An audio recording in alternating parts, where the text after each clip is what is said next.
નમસ્કાર, સ્વાગત છે આપનું સમન્વય સમાચારમાં। પાવાગઢની Vijay Vallabh English medium school ખાતે શિક્ષકોનો ત્રિદિવસીય ટ્રેનિંગ પ્રોગ્રામ યોજાયો। પાવાગઢની Vijay Vallabh English medium school ખાતે ત્રિદિવસીય ટ્રેનિંગ પ્રોગ્રામનું આયોજન કરાયું હતું, જેનો આજે પૂર્ણાહુતિ કાર્યક્રમ યોજાયો। આ પ્રસંગે શાળાના પ્રેરક જૈન મુનિ પૂર્ણચંદ્રજી વિજયજી તથા વિનોદ વિજયજી મહારાજના માંગલિકથી કાર્યક્રમની શરૂઆત થઈ। પાવાગઢ વિજય વલ્લભ ઇંગ્લિશ મીડિયમ સ્કૂલના પ્રિન્સિપલ હરિતા વ્યાસે જણાવ્યું હતું કે હાલમાં શાળાઓમાં વિદ્યાર્થીઓનું વેકેશન ચાલી રહ્યું છે, ત્યારે શિક્ષકોની પોતાની સ્કિલ ડેવલપમેન્ટ થાય અને મોટિવેશન મળી રહે તે હેતુથી મેનેજમેન્ટ દ્વારા વિષય નિષ્ણાંતોને બોલાવી 3 દિવસનો આ સ્કિલ ડેવલપમેન્ટ પ્રોગ્રામનું આયોજન કરાયું હતું।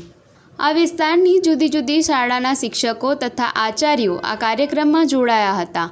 આ કાર્યક્રમમાં નિષ્ણાંત ફેકલ્ટી તરીકે કૌશલભાઈ લાખાની, જ્યોતિબેન જાની, શીતલ શાહ, પાવાગઢ વિજય વલ્લભ ઇંગ્લિશ મીડિયમ સ્કૂલના ટ્રસ્ટી તથા યુનિવર્સિટીના પૂર્વ સેનેટ અને સિન્ડિકેટ સભ્ય દીપક શાહ, જાણીતા કોર્પોરેટ સોફ્ટ સ્કિલ અને બિહેવિયર ટ્રેનર તથા સરકાર સર્ટિફાઈડ પોસ્ટ ટ્રેનર આશુ મનચંદાએ જુદી જુદી કોર્પોરેટ રમતો રમાડી શિક્ષકો કેવી રીતે પોતાની સ્કિલ ડેવલપમેન્ટ કરી શકે તે સમજાવ્યું હતું।